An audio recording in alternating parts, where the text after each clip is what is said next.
Hello, world, and thanks for tuning in for the 74th time to Master English with Tim, the podcast where Tim helps you master English in depth and detail, and without ever hurrying.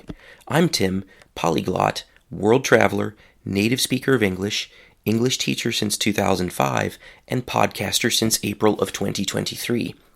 In this week's episode, we have back with us my friend and colleague, Christian. Christian is a native speaker of British English, and he was with us for episode 53, A Spot of British English, Shall, Needn't, and Ought to.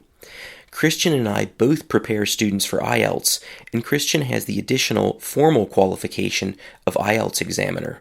And so in this episode, Christian and I are going to do parts 1, 2, and 3 of the IELTS speaking test. Christian will be the examiner, and I will be the exam taker. I, of course, have a huge advantage compared to any of my listeners who want to take IELTS because I'm a native speaker, but taking the test myself will give me some idea of the difficulties that test takers face in real life. And of course, by listening, you will get a better idea of how a real IELTS test takes place and what the different parts of it are. I have not prepared at all for these questions, so we can also see how I perform under pressure. Let's start now with part 1, which is where the examiner warms you up with some general conversational questions and gets a first idea of what your level of English is. Do you work or are you a student? I work. What job do you do? I'm a substitute teacher. What do you find difficult about your job? That's an easy question. I have to get up early in the morning around 6:30 and drive across the city to get to work because the school is located quite far away. Also, sometimes people bring their kids to school sick, and that makes me get sick too. So I would say those are the two main things. Occasionally there are difficult groups, but I've worked in the same school for quite some time. So you don't have that phenomenon of the substitute teacher who's treated very badly by the kids because they know the person's not coming back tomorrow. It doesn't happen with me. Do you think you will continue to do this job in the future? No, honestly, I don't think that I will. I really love the team that I work with, the other teachers in the classroom. I like the groups of kids that I teach most of the time. But the distance, the pay is not great. Distance is great. The pay is low. Probably not, honestly. I'm already actively searching. Let's talk about books. What type of books do you prefer to read? Books that I prefer to read. I like to read history books. I also like to read horror and sometimes science fiction, but not too often. It's mainly history books and especially biographies.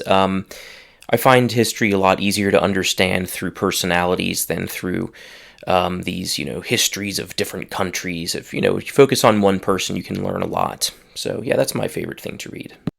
Did you read more when you were younger? That's hard to say because right now I still read a fair amount, but it's, on my phone between classes, or I read a fair amount of the newspaper. But I would say probably now that I really think about it, I probably read a lot more when I was younger, partly because, I was in college and we had to read a lot. I took history classes and, you had to read a lot between classes. I also read a lot during my spare time. I had more free time. Before I read far more than I do now. Do you prefer to read paper books or electronic books?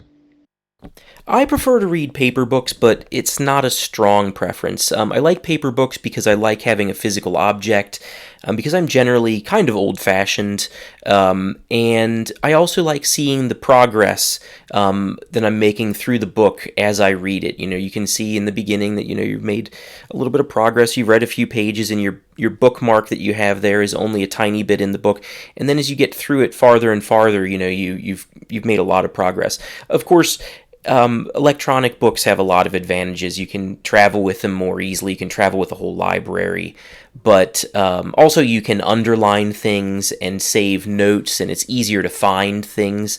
You might think with a paper book, oh man, I remember seeing something on the left-hand page, but I don't remember what it was. It is a particular piece of information, and you can't find it. With an electronic book, you type it in, boom, you find it right away. So yeah, electronic books have a lot of advantages, but purely on the basis of pleasure, I would say paper books. Is reading a popular activity in your country? Oh, that's a really difficult question. I'm not really qualified to answer that. I have the feeling that people read a lot in the summer. I think that people buy a fair amount of books, but that doesn't mean that they read them. I'm also in that category of buying books and not always reading them.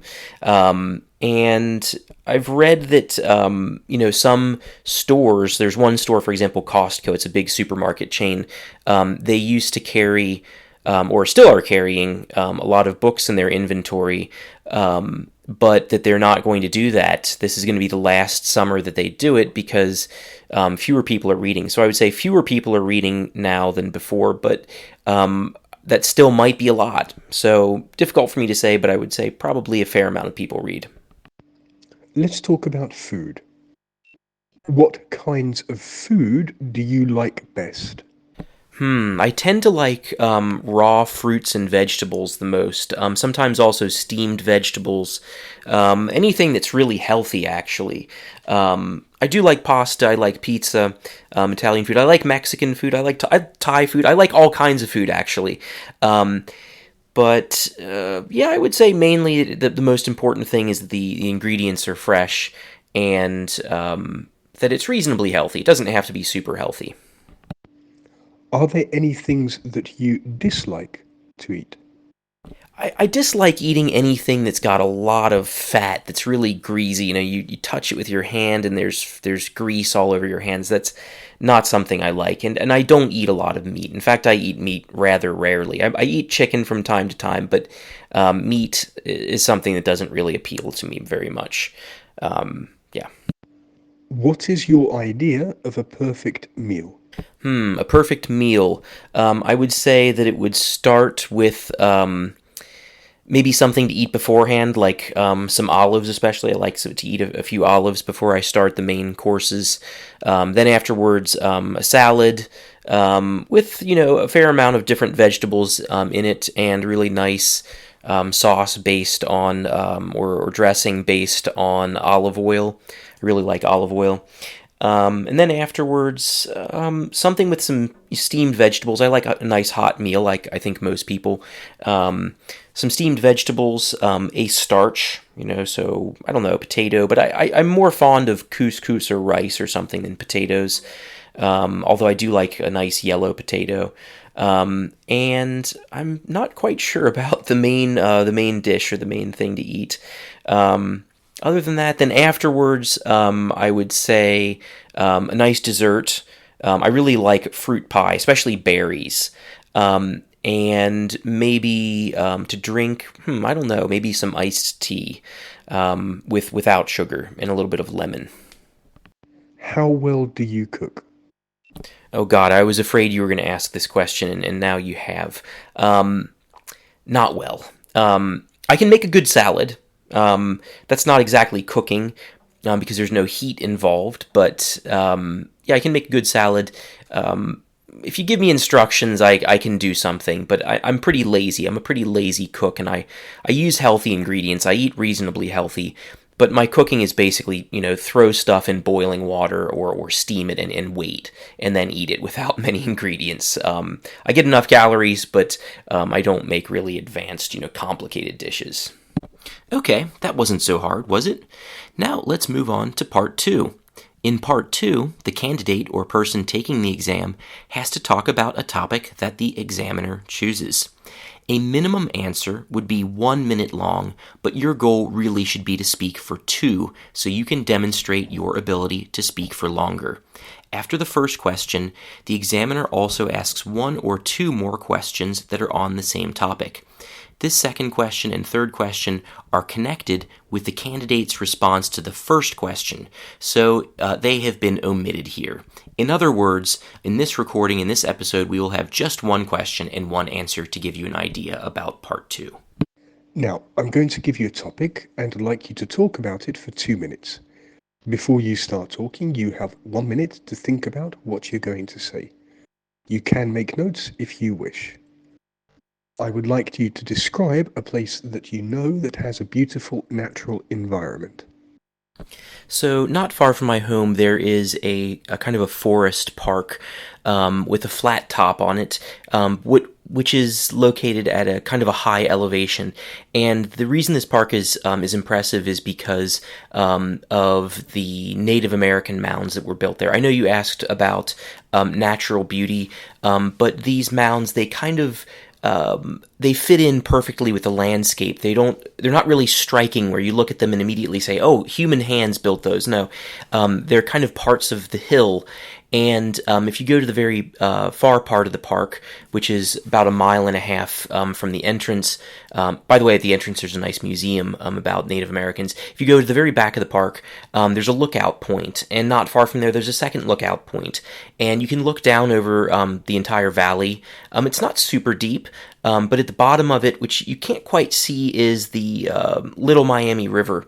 And down there are people, on canoes and kayaks and so on, just enjoying the boating opportunities down there. And then off to your left, you can see a really impressive highway bridge with traffic going over it. And you've also got a lot of walking trails back there. Not too many pine trees. There are some pine trees, but it's more oaks and sycamores, deciduous type trees. Some bushes.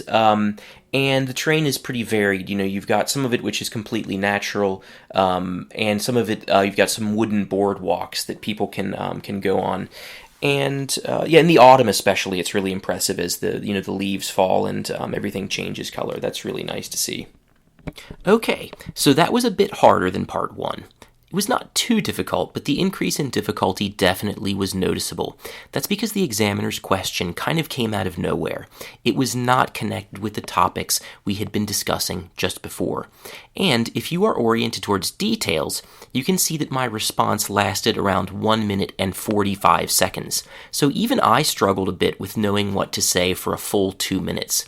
But overall, part 2 still wasn't so bad, even if I could have spoken for longer. This means that we're finally ready for the last part of the speaking test, which is part 3.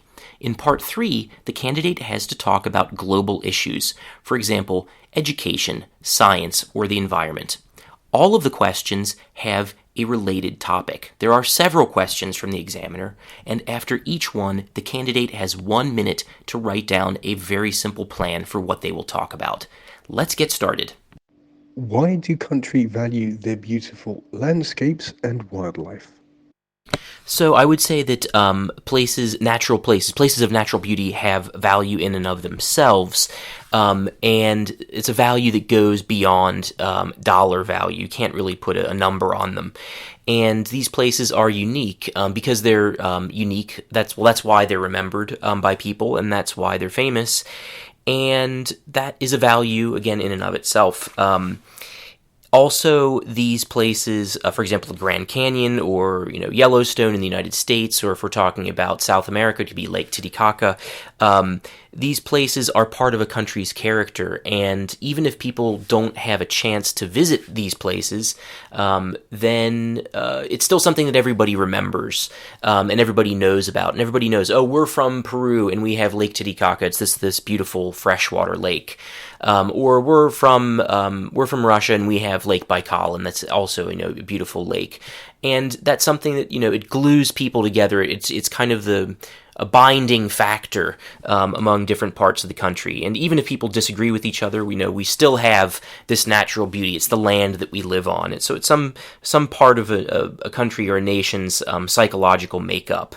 And I said earlier that we don't want to have too much of a dollar perception of the value of these places, but tourism is important, and we shouldn't have too many tourists come, of course, but we don't want to have untrammeled tourism, unlimited tourism. But bringing tourists there, allowing them to come, allows us to earn tax money, and that money can pay for schools and roads and hospitals and other services for the population of a country, and that's really important and helpful. So yeah, in and of themselves, these places are important, and also they're important in terms of helping pay taxes. How do adults and children differ in the way they experience places of natural beauty?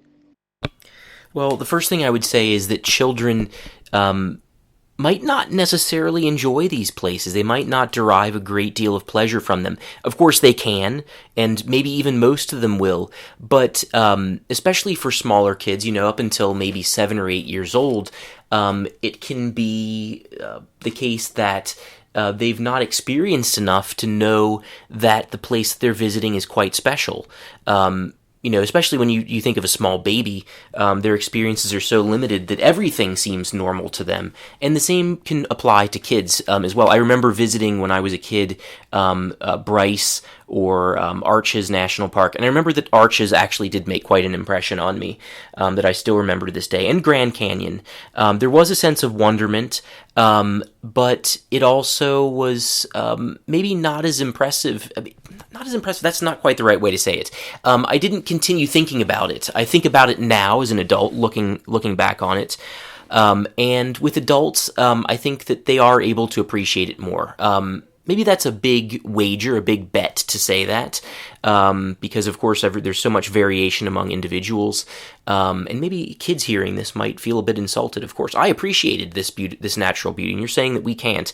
Well, with adults, they've seen more, and so they know what's special. And when they go to a place like the Grand Canyon or stand on an extremely high mountain, they're able to think about it in a more philosophical way. And I think adults just have more depth of emotion and complexity to their character, and so they're able to enjoy these places in a somewhat different way than kids. Of course, kids can get a great deal of enjoyment, but it might not quite be the same thing. Now let's talk about conservation. When are authorities justified in banning people from visiting areas of natural beauty? So I think people should be banned from places when there are very rare species that live there. You might think that rare species aren't necessarily susceptible to human contact, that they won't be harmed by it, but it seems better to err on the side of caution and just keep people out of places where, rare species make their homes. Also, I would ban people from places where the animals there are easily frightened by people. Can't name any specific animals that would be quite frightened by people, but there's some animals do like to keep away from us. Also, places that have just a fragile ecosystem, where just stepping on the soil could break up something. Jesus. Is wildlife preservation a global or a national issue?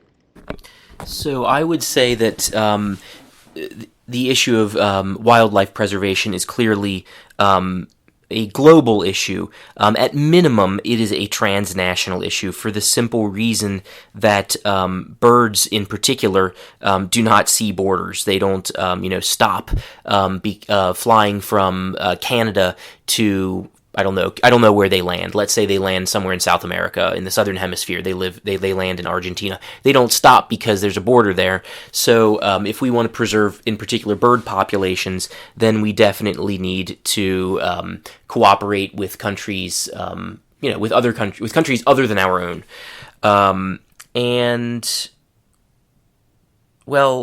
For example, to name a particular example, we have the geese that fly south in the winter, and you need to connect these countries with each other, and you need to have a network of laws or a framework of laws that doesn't apply to just one country.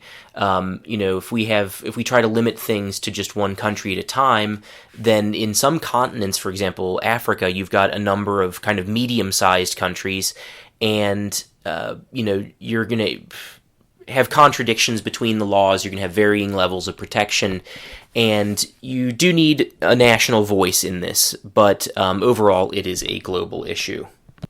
Okay, that's all for Part 3. As you can see, Part 3 was considerably more difficult than Part 2. The questions really were challenging, and were on topics that most people, myself included, don't think about very often, if at all. And you can see that I struggled a bit at times with not knowing what to say. So even though I'm a native speaker of English, I'm not sure I would get a perfect score of 9 on this part of the test. So, in a future episode, Christian will be back with us and he will tell us his professional opinion about what I did well and not so well in IELTS speaking, and at the end, he will give me my score. I'm honestly pretty curious about what my score will be. So, until next week, this is Master English with Tim. Thanks for listening.